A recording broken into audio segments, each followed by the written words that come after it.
"I've made a terrible mistake." The words lodged in Natalie's throat like a shard of glass, sharp, paralyzing, and impossible to ignore. Her breath faltered as her eyes followed Elliot Harrington. Yes, that Elliot Harrington, rising from the table where they had just shared a conversation that, in hindsight, felt more like a slow-motion car crash. 20 minutes earlier, she had been casually, even passionately critiquing the company's policies, marketing strategies, and leadership blind spots. She'd assumed he was a new hire, maybe mid-level, certainly not anyone important. But now the man she had assumed was a nobody was walking confidently toward the stage, and the room had erupted in applause. Natalie's world collapsed inward like a dying star, compressing into a singular, silent, excruciating point of horror. She no longer registered the music, or the clinking glasses, or the low hum of laughter. All she could hear was the rush of blood in her ears and the deafening echo of her own reckless honesty. She hadn't been venting to a junior colleague. She had just dismantled the company's entire marketing strategy, to the CEO himself. The microphone gave a sharp crackle as Elliot adjusted it. His gaze swept across the crowd, not with irritation but with calm command, until it locked onto hers. For a brief, agonizing second, he didn't blink, didn't smile, didn't frown. It was the unreadable expression of a man who had spent years navigating boardrooms and billion-dollar decisions. That calmness was somehow more terrifying than rage. Natalie felt like she was teetering on the edge of a cliff. No harness, no safety net. One word from Elliot could erase 4 years of quiet, relentless work. Or worse, he could drag her into the spotlight she had spent her entire adult life avoiding. And that was how her story began. Not with ambition or even desire, but with a mistake. A moment of unfiltered truth that cracked open everything she'd worked so hard to conceal. Natalie Winters was not the type of person who lit up a room when she entered. If anything, she dimmed it, softly, politely, skillfully, by blending so seamlessly into the background that people often forgot she was there at all. It wasn't due to a lack of presence. With her chestnut brown hair always neatly pinned back and warm amber eyes that quietly absorbed everything, Natalie was easy on the eyes. Pleasant. But she had refined the art of being invisible. Not by accident, but by design. At meetings inside Green Horizons, Seattle's fastest-growing organic food corporation, she always selected seats behind larger personalities. She never interrupted, spoke only when addressed directly, and exited before the social chatter could trap her. She didn't stumble through the office like a nervous intern. She navigated it like a ghost, efficient, unnoticeable, and deeply intentional. But make no mistake, Natalie was good at her job. Brilliant, even. At just 26, she had earned a reputation, albeit a quiet one, for her flawless reports, data-driven insights, and meticulous execution. Her work spoke volumes. She simply didn't. Her supervisor, Marcus, had tried, kindly, patiently, to coax her into the spotlight. "You can't build a career hiding in the wings, Natalie," he told her more than once. "Your ideas deserve a stage." But for Natalie, stages were places of vulnerability, exposure, pain. She had learned young that attention often came at a cost. Praise could turn to judgment in a heartbeat. A room full of eyes could burn hotter than any flame. So she built walls, not to keep people out, but to survive.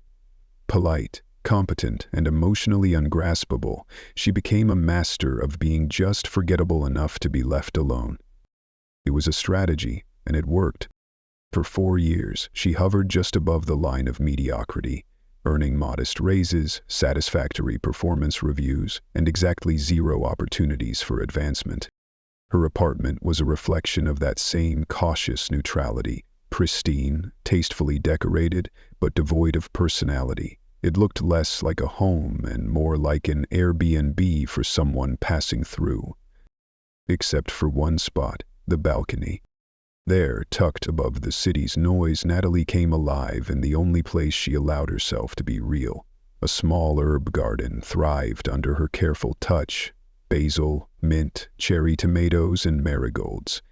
She never told anyone at work about it. Plants didn't need her to perform. They didn't ask her to sparkle or impress. They simply responded to care, to truth. So when she walked into the office on a drizzly Tuesday morning and found a cream-colored envelope resting on her desk, her heart immediately dropped. The Green Horizons emerald leaf logo was stamped across the front, official, unavoidable. Her hands felt cold as she opened it. You are invited to Green Horizons' annual gala. Attendance is mandatory. 3 hours of forced smiles, stale champagne, and corporate small talk in high heels. Normally, she'd escape with a well-crafted excuse: migraines, last-minute family emergencies, or just the sheer power of going unnoticed. But this year, there was no escape. The word mandatory was printed in bold, unmistakable green. She nearly crumpled the invitation in her hand as she marched to Marcus's office. "Do I really have to go?" she asked, her voice smaller than she meant it to be. Marcus looked up from his screen, exhaled slowly, and offered her a look of genuine empathy. "I'm afraid so. Executive team wants full attendance this year. They're announcing something big. And Natalie, it's time people see who you are." That was what terrified her most. The next 10 days were a blur of anxiety. She scoured blogs for conversation tips, memorized industry updates, and cycled through half the dresses in her closet. Eventually, she settled on an emerald green dress, modest, classic, and just fashionable enough not to scream, "I have no idea what I'm doing." She didn't choose it to stand out. She chose it to survive. But what Natalie didn't yet know was that this night wouldn't ruin her. It would redefine her. The version of herself she'd hidden for so long, the one buried under politeness and paperwork, that version was about to take center stage. And this time, she wouldn't run from the light. She had researched popular conversation starters, jotted down small talk topics about the company's latest sustainability initiatives, and even practiced introducing herself in front of the mirror again and again, trying to eliminate the upward lilt at the end of her sentences that always made her sound like she was asking permission to exist. The night of the gala arrived with an unusual clarity in the sky. No clouds, no drizzle, none of the gray gloom that normally blanketed Seattle like a comforting excuse to stay home. It was as if the universe had intentionally swept the sky clean, stripping Natalie of her favorite metaphorical shield. The Grand Ellison Hotel glowed against the night like a final exam she hadn't studied for, a shimmering monument to everything she tried to avoid. From the curb, she could already hear the swell of classical music and the rhythm of polite laughter floating through the entrance. Employees, some already loosened by pre-dinner cocktails, filed in wearing expensive fabrics and careful smiles. Natalie checked her watch. 7:30 p.m. The invitation said 7 o'clock. She had planned her late arrival precisely to miss the awkward pre-event mingling, the worst part, where everyone hovers with their drinks, hoping someone they know arrives soon. Taking a breath that felt much too shallow, she smoothed her dress, touched the simple pendant around her neck for reassurance, and forced herself through the doors. Inside, the ballroom was a scene of understated luxury. Crystal chandeliers cast a soft golden glow over cream tablecloths trimmed with accents of emerald. The company's colors woven into the decor so seamlessly, it felt curated down to the last detail. The air smelled faintly of champagne and citrus. A string quartet played something elegant in the corner, and waitstaff moved gracefully through the room with trays of sparkling wine. Natalie accepted a glass almost immediately, then another. Not out of desire, but necessity. Her hands needed something to hold. Her nerves needed something to blunt the edge of panic. Most tables were already full. Colleagues huddled in familiar groups, laughing a little too loudly, spinning stories over shrimp skewers and industry jargon. Natalie scanned the room, hoping for a friendly face, a soft landing, but there was no one. The tightness in her chest began to rise. Then, near the floor-to-ceiling windows overlooking the city skyline, she spotted it, an almost empty table, occupied by just one man. He was staring quietly out at the night, seemingly more interested in the glow of the Seattle lights than the corporate theater unfolding behind him. She exhaled. One stranger was better than 10 half-familiar co-workers pretending to remember her name. Clutching her small clutch bag like a lifeline, she approached cautiously. "Excuse me," she said, voice barely above a whisper. "Is this seat taken?" The man turned. His face wasn't conventionally handsome, but compelling in a way that drew you in slowly. Thoughtful eyes. Subtle lines around his mouth that suggested he smiled often, not just when the moment called for it. Silver hair streaked naturally at the temples gave him an air of quiet distinction. No name tag.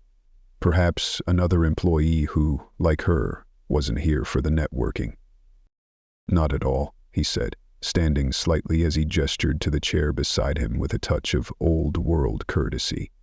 "Please." When Natalie sat down, the tension in his shoulders softened, as if he too had been waiting for someone to share silence with, not conversation. The noise of the gala seemed to muffle at their little table, tucked away at the edge of the performance. For the first time that evening, Natalie felt something unfamiliar. A flicker of ease. "Not a fan of these events either?" he asked, his voice warm and inviting, with a lilt that made her feel safe rather than scrutinized. She hesitated. Years of corporate life had trained her to be cautious, especially with new faces, but something about this man felt real, anchored, disarming in the most unexpected way. "Is it that obvious?" The words left her lips before she could stop them. Her cheeks flushed, but to her relief, he didn't respond with a forced chuckle. Instead, he laughed. Genuinely. "Let's just say, you had the exact look I usually wear at these things, like you're calculating the exact minimum amount of time you have to stay before slipping out the side door." The tension in her chest loosened just a bit. Whether it was his candor or the champagne beginning to take the edge off, she found herself smiling. "My escape plan involves a fake emergency phone call at 9:30, she confessed, lips curving into a smirk. "Some terrible crisis that requires my immediate absence." "Impressive strategy," he nodded approvingly. "I usually sneak out through the kitchen. The chefs and dishwashers are far less judgmental than the finance team." Something about his self-deprecating honesty made Natalie feel like she didn't have to pretend anymore. For once, she didn't need to rehearse her lines. There was no need to talk about Q4 forecasts or brand synergy. Just two people, quietly orbiting the same exhaustion in a room full of noise. "I'm Elliot, by the way," he said, extending his hand. "Natalie Winters." She took it, firm but not forceful. "Marketing, right?" he asked, surprising her. Her eyes widened slightly. "How did you know that?" "In 4 years here, barely anyone on my floor recognizes me, let alone someone I've never met." He shrugged modestly. "I make it a point to know who's who." Before she could probe further, he gently redirected the conversation. "So, how long have you been with Green Horizons?" "Almost 4 years," she replied. "And how's that experience been for you?" His tone held no pretense, just curiosity. Maybe it was the champagne. Maybe it was the moment, but Natalie found herself giving an answer that hadn't been rehearsed. "Do you mean professionally or existentially?" His eyebrows lifted with amused intrigue. "Both, if you're willing to share." "Professionally? It's fine," Natalie said slowly, turning the stem of her glass between her fingers. There's a structure, a process. I write reports, they vanish into the corporate void. I sit through meetings. Everyone agrees with whoever spoke first. She paused, realizing how raw her words sounded aloud. For a moment, embarrassment flared, but Elliot gave a small, encouraging nod, silently inviting her to continue. And existentially. She took another sip, letting the warmth slide down like liquid courage. Sometimes I wonder if I'm really making any difference at all. We sell organic food, something that should feel meaningful, but instead, most of our marketing is just a performance, polished photos of farms we don't actually source from, testimonials from real people who are paid actors. The words were barely out before alarm bells screamed in her head. She had just criticized the company's integrity to a stranger. "I shouldn't have said that," she murmured, drawing back instinctively, guilt pooling in her chest. But Elliot leaned in slightly, and his eyes lit with something sharper than amusement. "Recognition." "No," he said, his voice low and certain. "You absolutely should have said it. Honesty is rare in this industry, in any industry. Most people spend their entire night here crafting every word for advantage. It's refreshing to hear someone speak from a real place." His affirmations settled her nerves like cool water on a burn. "What about you?" she asked, quietly curious. "How long have you been with Green Horizons?" "Since the beginning," he said with a half-smile, the kind that hinted at stories untold. "But forget the org chart for a second. If you could change anything about how this company operates, what would it be?" The question, direct, unscripted, and entirely genuine, caught her off guard. Before she could filter herself, before logic could intercept emotion, Natalie answered. At first her thoughts stumbled out, hesitant, unsure. But as she spoke, her voice gathered strength, as if tapping into a reservoir that had been quietly building for years. She spoke of true transparency, not just the version dressed up in press releases and keynote speeches. She suggested that Green Horizons could lead the industry not by mimicking competitors, but by being courageously authentic, featuring real customers, telling honest stories, showing the reality behind the mission rather than just the marketable illusion.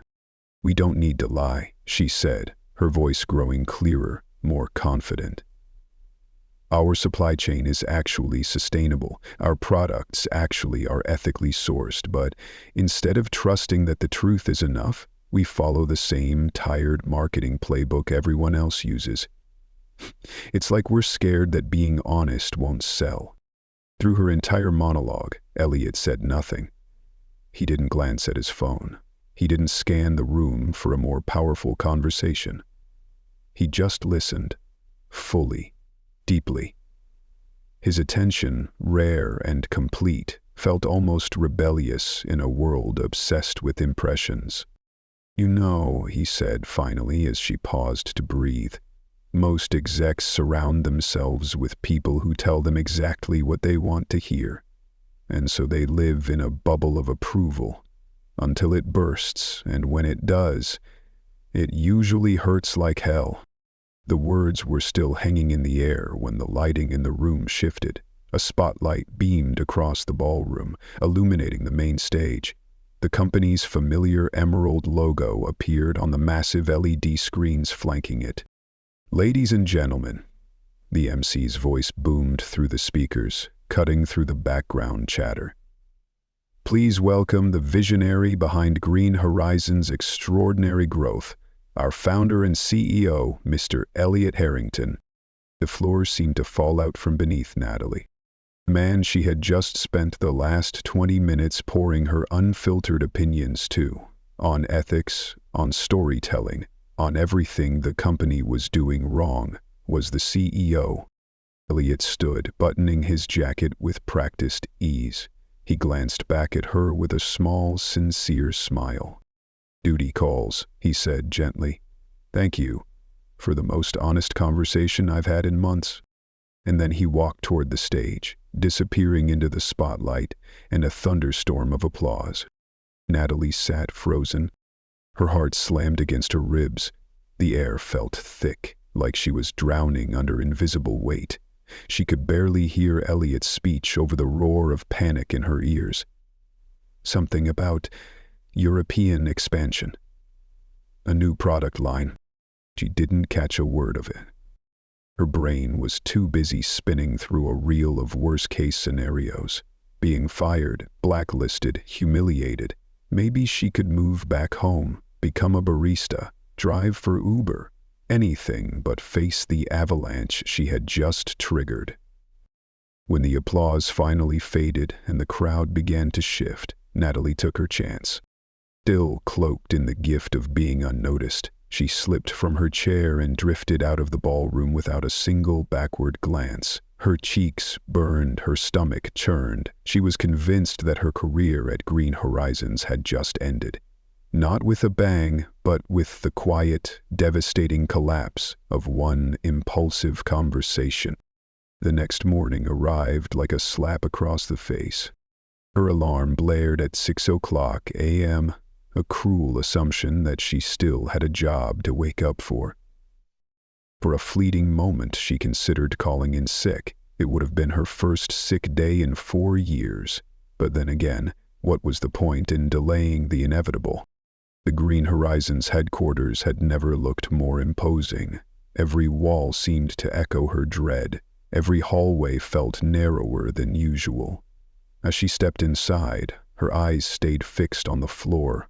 She was certain, absolutely certain, that everyone she passed knew what she'd done, that her shame clung to her like a scent. But then, her keycard beeped green. Her desk was exactly as she'd left it. No memo. No escort waiting to lead her out. Just the quiet click of keyboards, the smell of morning coffee, and the low murmur of Monday routines. Maybe, she dared to hope, Elliot had been too busy to remember her face. Maybe she was just another forgettable employee, lost in the crowd. She told herself to focus, to work while she still could. But as soon as she logged into her email, a calendar alert popped up. 10:30, IMEM Strategic Marketing Initiative, Conference Room B, host, Elliot Harrington.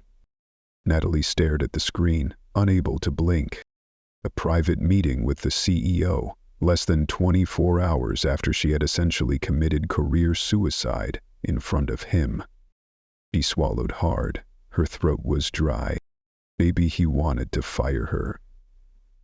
Personally, at exactly 10:25 a.m., Natalie made her way toward the executive floor with the grim composure of someone walking to their own execution. Every step felt heavier than the last, her breath shallow, her palms cold. When she reached the reception desk and gave her name, another voice sliced through the air, sharp, familiar. Well, look who made it to the top floor. Malene Carter appeared, her designer heels clicking confidently against the marble, each step deliberate like punctuation. At 38, Malene was everything Natalie wasn't, commanding, assertive to the point of aggression, and unapologetically ambitious. As the director of marketing, she was notorious for her strategic brilliance and her ruthless credit-stealing tactics. Success was hers to claim. Failure was always someone else's problem. "Mr. Harrington invited me to a meeting," Natalie replied evenly, striving for calm, aware of how quickly Malene could sniff out weakness. Something flickered behind Malene's flawlessly made-up eyes. Surprise? Suspicion? Did he now? I wasn't aware the two of you were acquainted. Before Natalie could respond, the receptionist interjected smoothly. "Ms. Winters, Mr. Harrington is ready for you." Malene smiled, but the gesture never reached her eyes. "Best of luck, Natalie. Elliot can be demanding." Her casual use of the CEO's first name was no accident. It was a power play, meant to remind Natalie of the ladder she hadn't yet climbed. Stepping into Elliot's office, Natalie braced herself for something sleek and sterile. Instead, the space surprised her. It was warm, personal. Stacks of worn paperbacks lined one shelf. A small herb garden thrived near the window. Framed photos of community outreach projects covered one wall. It felt more like the workspace of a professor than a CEO. "Mr. Harrington, about last night, I'd like to apologize for what I said. It was unprofessional, and..." He held up a hand, cutting her off gently. "First of all, please call me Elliot. Second, you have absolutely nothing to apologize for. In fact, the reason you're here is because of what you said." Natalie blinked, unsure she'd heard him correctly. "Your feedback was the most honest I've received in years," he continued. "Everyone else filters their words, trying to guess what I want to hear. But you spoke your truth, and it matters." He slid a folder across the desk toward her. On the cover, bold black letters read, "Authentic Horizons Initiative. I'm launching this program to steer our marketing efforts back to what we truly stand for. And I want you to lead it." Natalie stared at the folder, stunned. "But I'm just an analyst. Surely someone with more seniority, like Malene, would be more qualified." Elliot shook his head, his tone calm but resolute. "Someone with experience in perpetuating the status quo is exactly what we don't need. What we do need is fresh perspective.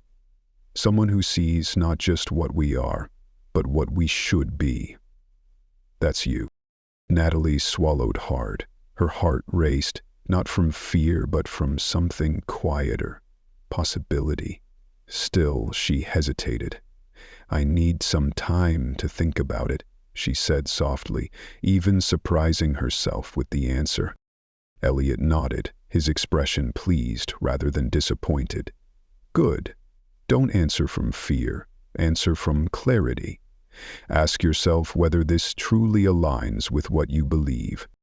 As she stepped out of the office, she nearly collided with Malene, who, unsurprisingly, was lurking nearby. "Well," Malene said, her tone deceptively light, "still employed, I see." "Actually, I've just been offered a leadership role," Natalie replied, voice steadier than she expected. "Oh?" Malene's smile thinned. "And what role might that be?" "I'll be leading the Authentic Horizons initiative." For a split second, Malene's mask cracked. "That's not possible," she said sharply. "I've been developing a proposal for that initiative for months." Natalie met her gaze. Seems like Mr. Harrington had a different vision. Malene's eyes narrowed. Her lips tightened. "You know, Natalie, corporate favor is fleeting. Today's rising star becomes tomorrow's cautionary tale, especially for those who overestimate their importance." What followed in the coming weeks was nothing short of psychological warfare. Meeting rooms Natalie booked were suddenly double-booked. Key emails vanished. Team members were pulled into urgent projects moments before key presentations. Whispers crept through the office like smoke. Insidious and impossible to pin down. She knew which table he'd be sitting at, didn't she? Someone saw them leave together after the gala. Each rumor was a scalpel, carving doubt into her credibility. But through the shadow games and character assassinations, one thing remained constant: Elliot's unwavering support. And it was that silent faith that gave Natalie the strength to push forward. Under her guidance, the Authentic Horizons initiative began to bloom. The new marketing campaigns, featuring real employees, actual farms, and authentic customer stories, tested better than any effort in the company's recent history. Trust soared, engagement exploded. Then, the day of the final presentation arrived, a comprehensive pitch to the executive team and board of directors. Natalie had prepared meticulously. She had thought of every angle, every objection. This wasn't just a presentation. It was a declaration of presence, of purpose. Halfway through her talk, a voice rang out from the back of the room. "If I may interrupt." Malene stood, one manicured hand raised like a judge delivering a verdict. "I feel obligated to bring something concerning to your attention. It pains me to do this, truly, but ethical responsibility must come before personal relationships." She tapped her tablet, and suddenly Natalie's voice echoed through the room, twisted, clipped, cold. I recognized him right away. The CEO. I figured if I played innocent and said the right things, he'd notice me. And it worked. Perfect. A chill swept the room. All eyes turned toward Natalie, still at the podium, her mouth slightly open, unable to breathe. Then to Elliot. His expression was unreadable, controlled but darkened. Hardened. "Ms. Winters," he said, voice flat. "My office. Now, everyone else. We'll reconvene in 30 minutes. Natalie felt the heat of every stare sear her back as she followed him out. The last thing she saw before the door shut behind her was Malene's triumphant smirk. The hallway to Elliot's office felt endless. Every step echoed with the fear that 3 months of sacrifice and the boldest risk of her career had just been destroyed by a few seconds of doctored audio. Elliot stood at the window, gazing out at Seattle's rain-slicked skyline. His reflection in the glass was pensive, unreadable. "That's not what I said," Natalie finally managed, voice steady despite the tremor inside. "Not in that order, not with that meaning, not like that." "I know," Elliot said without turning. The words hit her harder than she expected. Immediate, unshakable. "You believe me?" He turned then, his eyes clear but serious. "The woman who spoke to me honestly that night, who didn't rush into a leadership position for ego, who's endured sabotage with quiet integrity, that woman is not a manipulator." The audio was obviously edited. Relief struck her like a wave, so strong she had to grip the edge of a chair. "But how do we prove it?" she asked. "It's her word against mine. She has years of allies. I have me." Elliot's mouth curled into a determined smile. "This building has security protocols most employees don't know exist. Every hallway, every meeting room, all recorded, ever since that industrial espionage case years ago." Natalie's eyes widened. "So we have the originals?" "I've already put in the request," Elliot nodded, "but protocol requires 24 hours for the security team to retrieve and process the data. That's why I suspended the meeting. Didn't cancel it. But in the meantime," her voice cracked, "everyone thinks I'm exactly what Malene made me out to be." Elliot looked at her with quiet sympathy. "I know, and that's why I need to ask something hard, something that goes against every instinct you probably have." "What is it?" "I need you to go home, hold your head high, and trust me to handle this." He stepped closer, his voice gentler. "I know visibility has never come easy for you. Being seen is hard enough. Being misseen, that's a different kind of pain. But sometimes the only way through the fire is through." Every part of her wanted to disappear, but something deeper, something steadier, held her in place. "Okay," she said quietly. "I trust you." "Yes," Elliot said with a trace of sorrow in his voice. "And that's why I need to ask you to do something difficult, something that will go against everything your instincts are telling you." "What is it?" Natalie asked, her voice barely audible. "I need you to go home, hold your head high, and trust me to take it from here. I know how hard it's always been for you to be seen, but being seen wrong, that's a different kind of pain altogether. Still, sometimes the only way through fire is straight through it." Every cell in her body screamed for her to run, to hide, to disappear. But something deeper, quieter but stronger, knew he was right. "Okay," she whispered. "I trust you." The next 24 hours unfolded like a waking nightmare. Her phone stayed silent. No one texted. No one asked for her side of the story. At the office, people avoided eye contact. Some whispered behind cupped hands, like shame was contagious. But the next morning, Natalie walked back into the boardroom, shoulders drawn, breath tight. The room looked exactly the same as yesterday, except for one crucial addition. Henry Chen, head of corporate security, stood beside a laptop at the front. Before we continue with Ms. Winters' presentation, Elliot began, his voice steady but stern. There's something we need to address. Mr. Chen, Henry typed calmly. We've retrieved all original audio files from conversations between Ms. Winters and Ms. Carter. Then the speakers came to life. Natalie's voice echoed through the room, familiar, but not at all like what they'd heard yesterday. This time, the board heard the full truth. Natalie discussing project timelines, referencing a CEO update, speaking thoughtfully about negotiation strategy, praising a successful product launch. Clips that had been manipulated beyond recognition. And replayed each source clip in full, allowing the room to hear how Malene had surgically spliced sentences together to build a damning lie.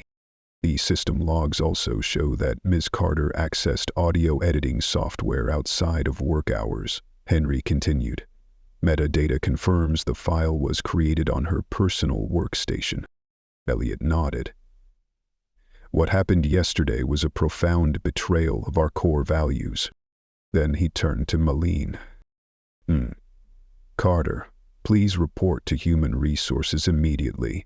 Your system access has been suspended pending further review. Malene rose stiffly, her face pale and unmoving. No one looked her in the eye as she walked out. The silence was louder than any gasp. Once the door closed behind her, Elliot turned to Natalie, his expression open, honest.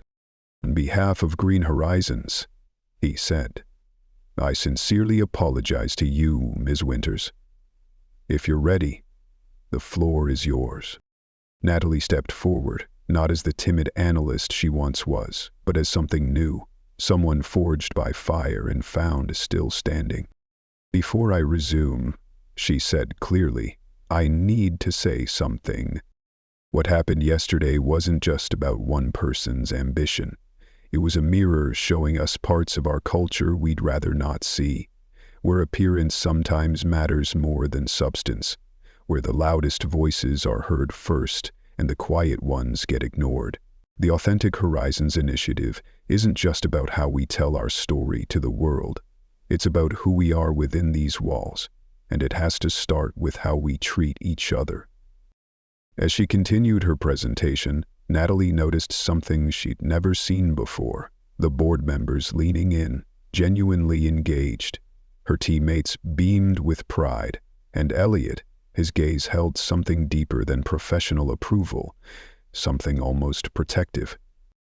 When she finished, the room erupted into applause. The board unanimously approved the project, with an expanded budget. Co-workers who had avoided her days ago now lined up to shake her hand, offer congratulations, apologize. And through that public humiliation and eventual vindication, Natalie discovered a strange and liberating truth. There was power in being seen, real power.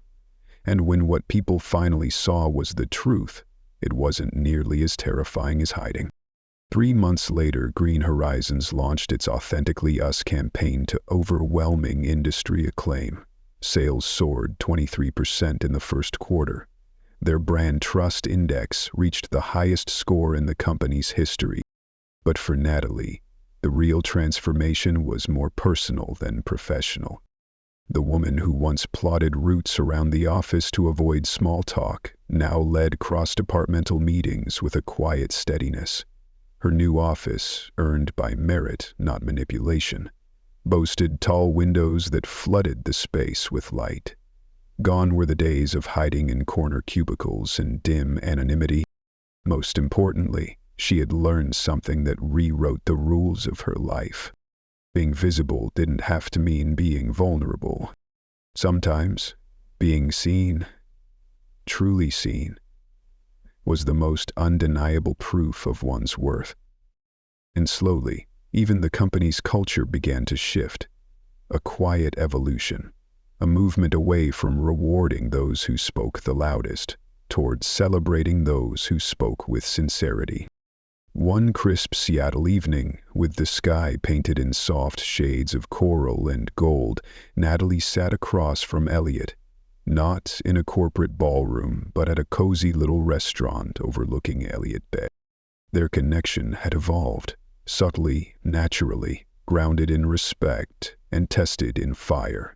They had seen each other clearly when the stakes were highest, and somehow that had rewritten the story between them. "I've been thinking about something you said that night," Elliot murmured as they finished their meal. "About feeling invisible in your own company." Natalie smiled, serene and certain. "I don't feel that way anymore."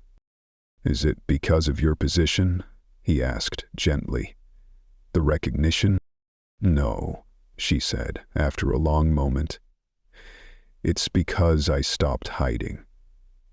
There's a difference between being overlooked and choosing to make yourself invisible." Elliot nodded, a quiet understanding in his eyes. Most people spend their lives performing versions of themselves, trying to become who others expect. Very few have the courage just to be.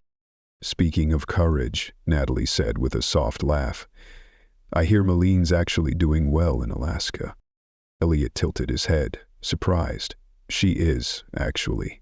Sometimes people need a clean slate, a place where their past doesn't follow them. She's been building some impressive community outreach programs out there." They walked along the water's edge, city lights shimmering across the dark surface like unsaid words. Their steps were slow, but Natalie's heart felt certain. Her greatest achievement wasn't the campaign, or the title, or even the standing ovation in that boardroom. It was the simple, soul-deep realization that she had found her worth. She was no longer the woman who deluded herself to stay invisible. She was the woman who had found strength in authenticity in a world that too often rewarded the opposite. Sometimes, it's the quietest voices that carry the most important messages, if only they're given the chance to be heard.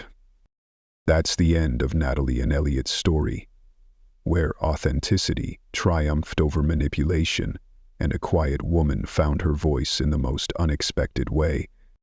If this story of workplace tension, emotional courage, and personal growth moved you, please like and share this video with someone who might need a reminder that being genuine is always worth the risk.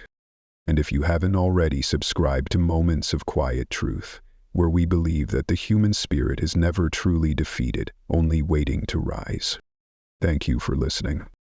And remember, sometimes it's the quietest voices that carry the most important messages, if only given the chance to be heard.